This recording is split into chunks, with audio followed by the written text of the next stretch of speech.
ठीक है जी। थैंक तो जो है यू। हमारे पास, जब आप एसक्यूएल सर्वर ओपन करते हैं तो इस तरह की स्क्रीन आ रही होती है। और अगर आप किसी नेटवर्क से कनेक्ट नहीं है तो आपके पास ये इस तरह से आ रहा होता है, आप कनेक्ट कर दें तो कनेक्ट हो जाता है। ठीक है ना, तो ये आपके पास इस तरह से है। जी और फिर चूंकि हम क्यूरीज के थ्रू काम करते हैं तो क्यूरी विंडो चाहिए हमें, तो न्यू क्यूरी पे क्लिक कर लेते हैं हम। तो ये क्यूरी विंडो आ जाएगी। हमें बेसिकली एसक्यूएल में जी क्यूरीज ही सीखनी है कि क्यूरी के जरिए किस तरीके के हम काम कर सकते हैं। थोड़ा सा हम जी बैकग्राउंड दोबारा से समझ लेते हैं। डेटाबेस हमें क्यों चाहिए? डेटाबेस हमें इसलिए चाहिए कि देखें, कोई भी कंपनी होती है, छोटी या बड़ी, खास तौर पे अगर मिड लेवल की कंपनी है और या उससे बड़ी कंपनी है, तो लाजमी वहाँ कोई ना कोई डेटाबेस रन हो रहा होता है जहाँ पे उनका सारा डेटा स्टोर होता है। ठीक है होता ना। है। तो इसलिए आपको डेटाबेस, इसलिए उसकी इम्पोर्टेंस है कि डेटाबेस के ऊपर दुनिया भर में काम हो रहा है, हर कंपनी के अंदर डेटाबेस होता है।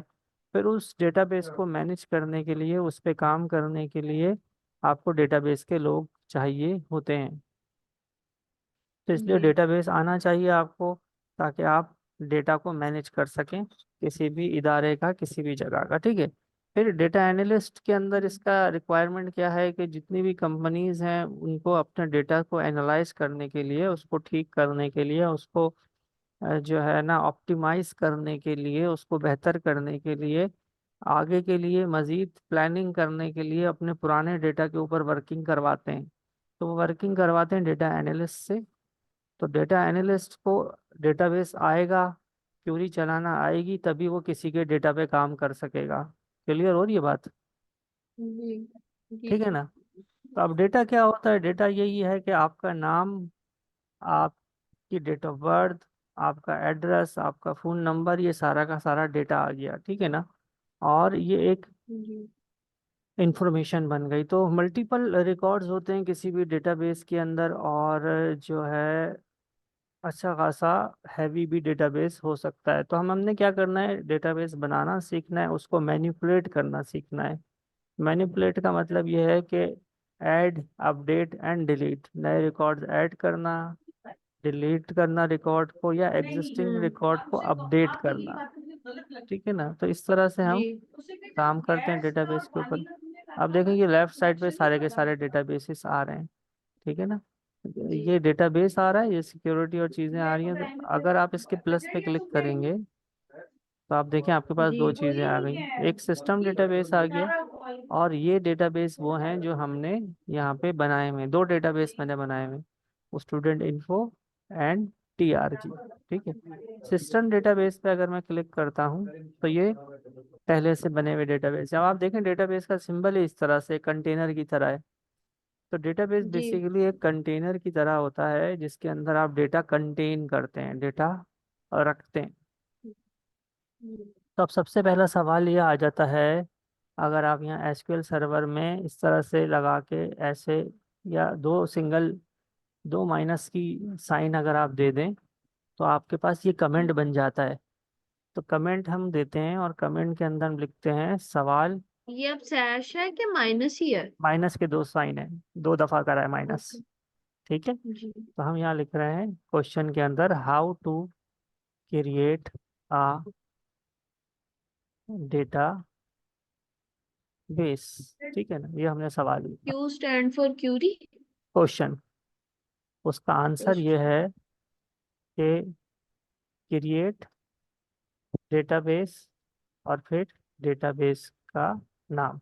ये जो दोनों चीजें मैंने ऊपर की हैं ये कमेंट है। तो ये वो चीज़ है जो कॉपी जी के अंदर नोट करवाते हैं स्टूडेंट को, और फिर उसको प्रैक्टिकल करते हैं। हम वहाँ पर ही ये काम कर रहे हैं, और आप भी यहाँ पर ही कर लीजिएगा, बजाय ये कि कॉपी में लिखें आपने ऊपर लिख लिया। समझ रहे बात? तो ये जी ठीक एक्चुअली है में जी नोट्स बना रहे हैं हम साथ साथ। और सवाल हमने जी। लिखा है कि डेटाबेस कैसे बनता है, उसका जवाब हमने दिया है कि डेटाबेस के लिए आपको क्रिएट लिखना पड़ता है, अच्छा, डेटाबेस ये लिख। प्रोफेशनली भी काम में यूज होता है ये ऊपर कमेंट लिखना? नहीं, ये ये भी सिर्फ पढ़ने, स्टार्टिंग ये में पढ़ने के समझने लिए, के लिए? ये पढ़ने के लिए, ये हम्म, पढ़ने के लिए। कमेंट वैसे आप प्रोफेशनली दे सकते हैं, जहाँ पे आपको ज़रूरत है कि कमेंट आप दें, ताकि आप बाद में आए तो आपको समझ में आए क्या काम किया है। यहाँ पे हम पढ़ने के हम्म, लिए कर रहे हैं, ठीक है ना। जी एसक्यूएल सर्वर में कमेंट ऐसे दिया जाते हैं, वो एज पर रिक्वायरमेंट होती है। यहाँ हमारी रिक्वायरमेंट ये है कि हमने पढ़ना है, साथ साथ नोट्स बनाने हैं और उसको समझना है, इसलिए हम कर रहे हैं काम, ठीक है।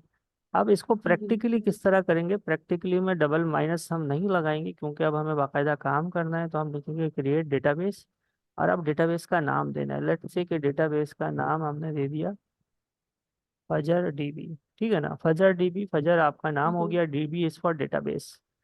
और एंटर करके हम्म, नीचे आए, इसको हमने सेलेक्ट कर लिया, ठीक है। सेलेक्ट करने के बाद आप F5 भी प्रेस कर सकते हो और एग्जीक्यूट भी कर सकते हो। एग्जीक्यूट पे क्लिक करा तो देखें ये आपके पास कम कमांड, एग्जीक्यूट कौन सा था? ये रहा, ठीक है। F5 से भी हो सकता है। तो ये सिलेक्ट हुआ होगा, और सिलेक्ट करने के बाद आप क्या करोगे, एग्जीक्यूट, ओके एग्जीक्यूट, ठीक है। ओके ठीक है। अब ये यहाँ पे दिखा कहते हैं कमांड्स कंप्लीटेड सक्सेसफुली, ठीक है। इट मीन्स कि ये कमांड चल गई जी है, इसने जी डेटाबेस बना दिया है। डेटाबेस बना दिया है, तो आप देखो यहाँ पे अभी तो नजर नहीं आ रहा, अगर हम इसको जाके रिफ्रेश करते हैं तो आप चेक करो कि यहाँ पे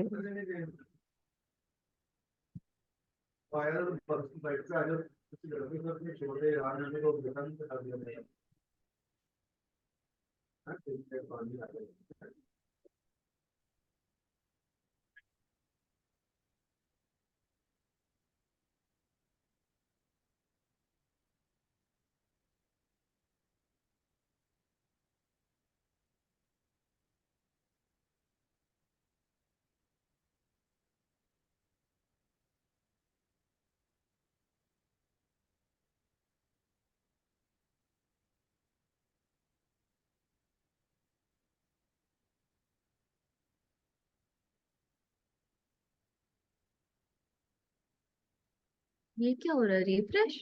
रीस्टार्ट हो रहा है। अच्छा जी, कमांड्स कंप्लीटेड सक्सेसफुली, लेकिन यहाँ पे ना मुझे डेटाबेस दिखा नहीं रहा, सिस्टम डेटाबेसेस हाँ दिखा जी, रहा वो है। एक आती थी ऑप्शन। और यहाँ पर ही आना चाहिए था तीसरा डेटाबेस जो अभी हमने बनाया है। यहाँ डेटाबेस मेरा नाम आएगा ना, फजर जी जी जी, डीबी। यहाँ पर आना चाहिए। यहाँ पे अच्छा, चले मैं इसको चेक करता हूँ दूसरे एक तरीके से, देखें। अच्छा, एक और आगे बढ़ते हैं, और आगे बढ़ के हम दोबारा से कमेंट लिखते हैं, और इस कमेंट में हम देते हैं कि सवाल ये है कि how to get into database, यानी डेटाबेस के अंदर कैसे जाएंगे आप। डेटाबेस में देखें, काम करने के लिए आपको डेटाबेस के अंदर जाना होता है। तो आप लिखते हैं यूज़, और फिर डेटाबेस का नाम देते हैं। तो अब हम यहाँ नीचे आते हैं, यूज़, और डेटाबेस का नाम है फजर डी बी, ठीक है ना। तो हमने लिखा हम्म, यूज़ फजर डी बी, और इसको एग्जीक्यूट कर दिया। तो देखें यहाँ पे ऊपर फजर डी बी आ गया, ठीक है ना। तो ये जी फजर डी बी यहाँ पर लेकिन आ नीचे गया। नहीं आया ये जहाँ हाँ कंटेनर्स बने थे। जी जी, यहाँ पर आना चाहिए, यहाँ नहीं आ रहा। इट मीन्स के डेटाबेस बन गया है। यहाँ पे ये नहीं दिखा रहा। अब यहाँ पे ये क्यों नहीं दिखा रहा, जबकि यहाँ पे मैंने इसको रिफ्रेश भी कर दिया है। आ गया बाद में, ठीक है ना। अब आ गया, देखिए आ रहा, ओ, जी आ गया। ठीक है ना। तो ये हमारे पास यहाँ पे डेटाबेस आ गया फजर डीबी, और ये यहाँ पे हम इस डेटाबेस के अंदर भी चले गए। अंदर चले गए, ये कैसे पता लगेगा, ये ऐसे जी पता लगेगा कि यहाँ पर ये फजर डीबी आ गया, ठीक है। जी तो ये डेटाबेस हमारा क्रिएट हो गया, और डेटाबेस यहाँ पे क्रिएट हो गया, उस डेटाबेस के अंदर भी हम आ गए। अब सवाल ये है कि डेटाबेस को हम डेटाबेस के अंदर हम टेबल कैसे क्रिएट करते हैं, ठीक है ना। तो टेबल क्रिएट करने के लिए भी अगेन हमारे पास हम सवाल लिख लेते हैं, और ये काम हम इसलिए कर रहे हैं ताकि हमें याद रहे हाउ टू क्रिएट टेबल। तो टेबल क्रिएट करने का जो तरीक़ेकार है वो है कि आप लिखोगे क्रिएट टेबल, और फिर टेबल का आप दोगे नेम, ठीक है ना। अच्छा, और यहाँ पे आप दोगे फील्ड नेम, यानी और जिसका फिर टेबल बनाना है उसका नाम लिखना है। जिसका टेबल बनाना है उसका नाम, और फिर उस टेबल में क्या क्या फील्ड्स होती हैं उन फील्ड्स का नाम, टेबल में जो डेटा सेव होता है ना, वो टेबुलर फॉर्म के अंदर होता है, रोज एंड कॉलम्स की फॉर्म के अंदर होता है, ठीक है ना। तो जी। अब हमने सीखना है कि टेबल कैसे बनेगा। तो हम टेबल में कह रहे थे क्रिएट टेबल, और टेबल का नाम दे रहे हैं लेट्स से कि स्टूडेंट, ठीक है। और फील्ड में दे रहे हैं आईडी, और आईडी की डेटा टाइप दे रहे हैं इंटीजर। इंटीजर होता है न्यूमेरिक वैल्यू के लिए इंटीजर आप देते हैं। नेम दे रहे हैं, नेम के अंदर आप डेटा टाइप दे रहे हैं वर्डचार। और वर्डचार देते वक्त आपको ये भी बताना पड़ता है कि इसमें कितने करेक्टर्स आएंगे। और फिर आप दे रहे हैं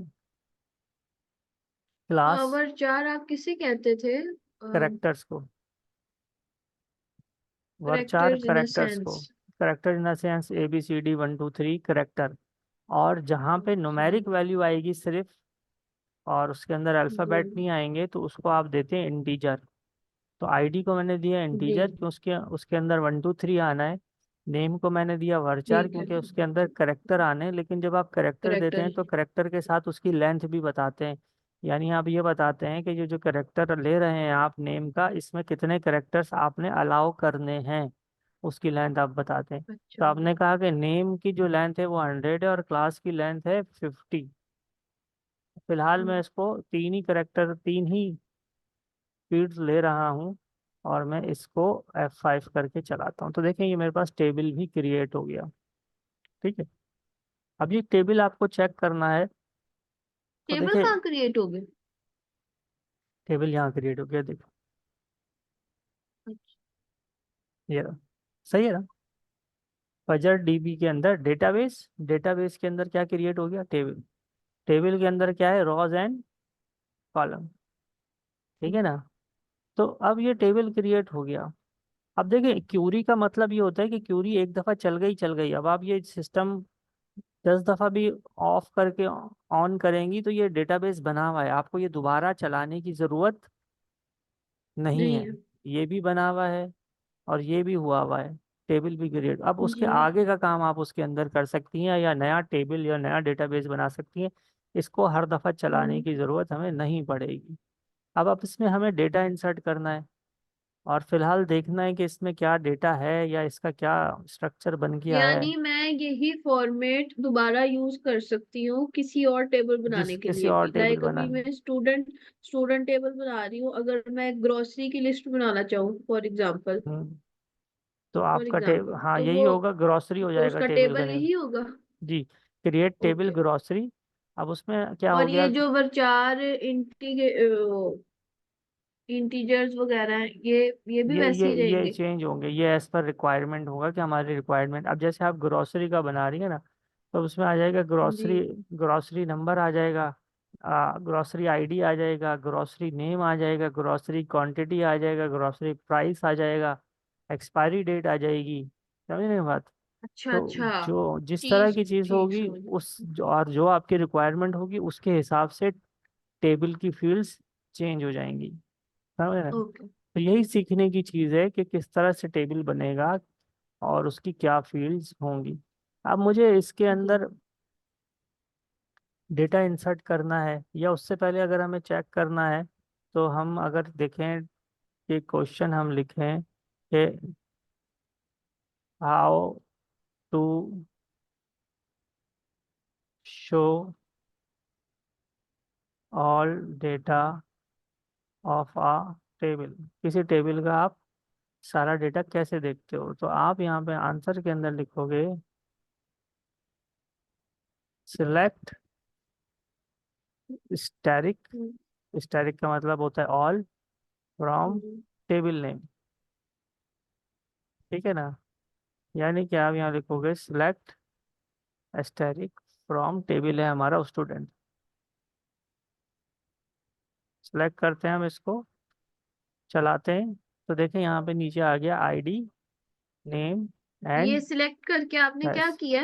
F5, F5। ठीक है ना। तो ये आपके पास आईडी नेम एंड क्लास। चूंकि इसमें अभी डेटा नहीं है तो सिर्फ आपको कॉलम के नाम दिखा रहा है, ठीक है। अब जी। हम अगला सवाल इससे करते हैं कि भाई आप ये बताओ how to insert data in table. Table में डेटा कैसे इंसर्ट होगा? तो आप इसको कहते हो इंसर्ट इनटू, टेबल नेम देना होता है। उसके बाद आपको यहाँ पे, इंसर्ट लिख दिया आपने। मैं देख लेता हूँ, उसके बाद आपको कॉलम नेम देना होता है, फिर उसके बाद वैल्यूज, और फिर वैल्यूज। ठीक हो गया? तो आप वैल्यूज क्या? वैल्यूज यानी कि क्या वैल्यू देनी है, अभी आगे करता हूँ तो आपको समझ में आएगा। देखिए नीचे आते हैं, आप क्यों लिखते हैं, अब थोड़ा आपने थोड़ा मैथमेटिक्स आ रहा है। इंसर्ट इनटू टेबल, ठीक है। और टेबल के अंदर आप यहाँ पे कह रहे हो कि कौन कौन से कॉलम है, आईडी है, कॉमा नेम है, कॉमा क्लास है, तीन चीजें, हम्म, एंड देन वैल्यूज। अब इसमें वैल्यू क्या क्या देनी है, आईडी में 1 देना है, नेम के अंदर लेट से कि आपने दे दिया फजर, और क्लास के अंदर आपने लेट से कि दे दिया यहाँ पे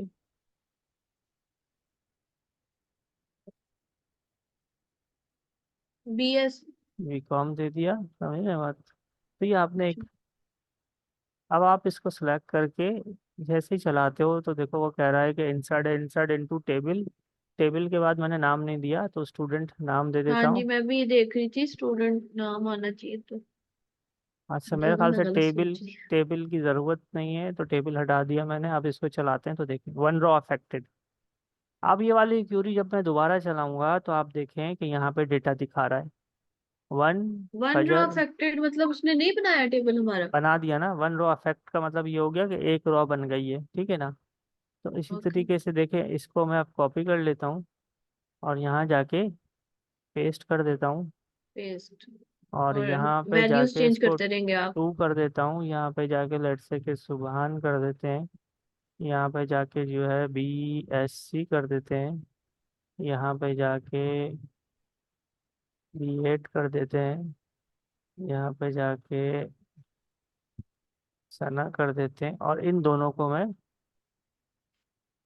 तो देखें आपके पास आ रहा है 1 रो अफेक्टेड 1 रो अफेक्टेड, ठीक है। अब इसको अगर मैं जाके सिलेक्ट स्टैटिक फ्रॉम, देखें हमारे पास ये आ रहा है। अब मेरे से गलती ये ओके। हो गई कि इसकी आईडी मैंने चेंज नहीं की, ठीक है। अब इसी तरीके से इसकी आईडी चेंज नहीं की?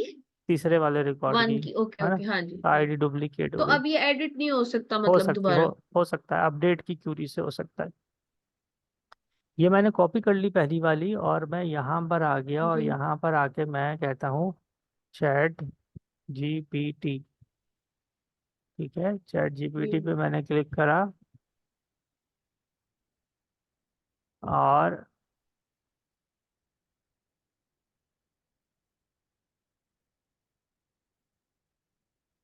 यहाँ पे इसको मैंने कहा कि भाई ये क्यूरी है, ठीक है। मैंने इसको कहा कि ये हम्म, क्यूरी है, मैंने कहा this is a query, provide me 10 queries like this with okay. ID from 3 to 13 and different names and classes, ठीक है। ये मैंने इसको लिख दिया।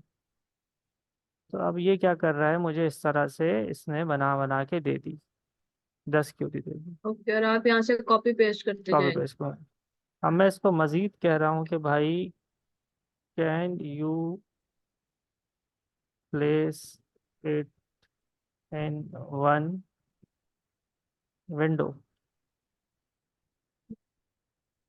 ठीक है, ताकि मुझे कॉपी करने में आसानी हो जाए। एक जी विंडो जी। में मैंने ले लिया, यहाँ पे मैं इधर से इसको करूँगा कॉपी कोड, और यहाँ पे जाके मैं इसको कर दूंगा पेस्ट, ठीक है। और इस सब को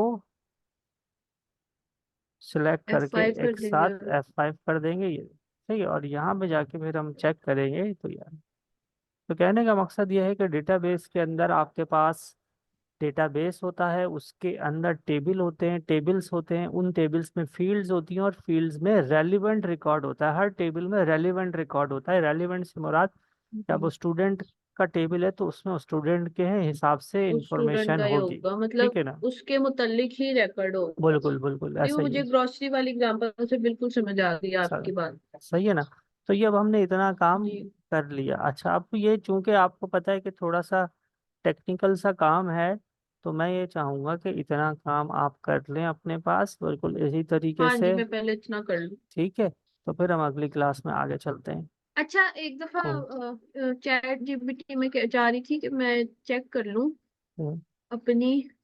मैं 1 मिनट अगर आप होल्ड करें तो मैं अपनी चैट जीपीटी चेक कर हाँ, लूँ कि वो चलती है कि नहीं, चल ओपन ताकि करें मैं चैट जी। आपके साथ क्लास में रह के हाँ हाँ हाँ, कर लें, उसकी कोई इशू नहीं है।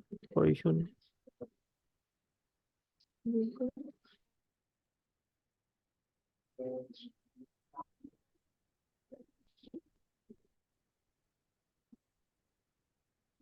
हो गया, मैंने ना वेबसाइट, एक्चुअली ये सीवी और वेबसाइट के लिए यूज किया है कैनवा।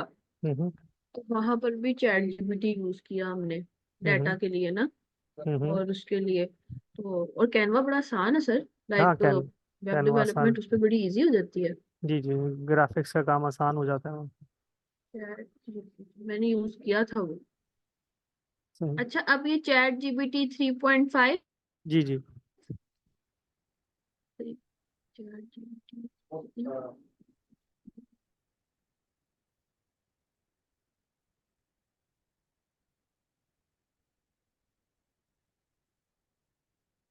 ये लॉगिन साइन अप वगैरह मांग रहा है, तो इधर से मैं हम्म। अपना अकाउंट डाल दूं? हाँ, लॉगिन कर लेना उसको, आपका जीमेल के जरिए कर लें, लॉगिन विद जीमेल कर लें।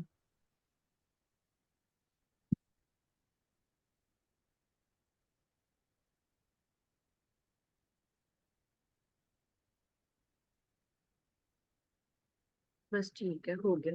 ठीक है सर, हो रहा है, ओपन हो गया। हेलो। जी जी।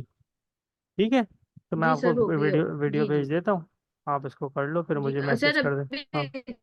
जी, क्या कह रही? दीजिएगा, मैं ना अभी ही प्रैक्टिस कर लूँ। मैं भेज रहा हूँ, बस 10 मिनट लगेंगे अभी ही अपलोड। भेज दीजिएगा, जी मैं जी। अभी ही प्रैक्टिस कर लूँ। जी जी, 10 मिनट लगेंगे, बस अपलोड हो जाए ठीक, मैं भेजता हूँ। ठीक शुक्रिया। है, ओके, अल्लाह हाफिज़। Okay sir, thank you. Thank you. Hafiz.